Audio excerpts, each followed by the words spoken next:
morning, Simtuko. I want us to start off with a word of prayers, and I invite one of our officers, Donna, to pray for us.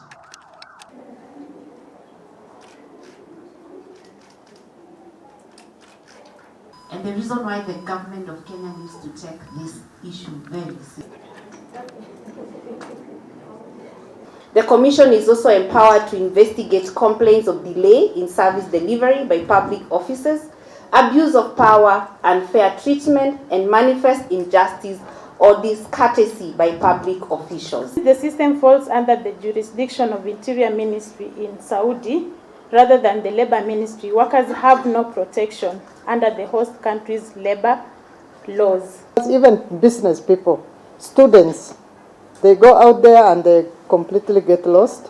Like I know in Western world, there are so many who go there as students, they get stranded, they don't connect well to the Ministry of Foreign Affairs and the relevant agencies.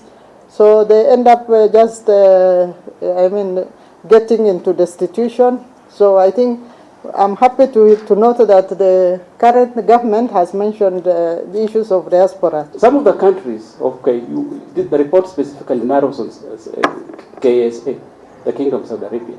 But the issue of ILO, because some of these countries do not respect or do not abide by some of the conventions that were given by ILO.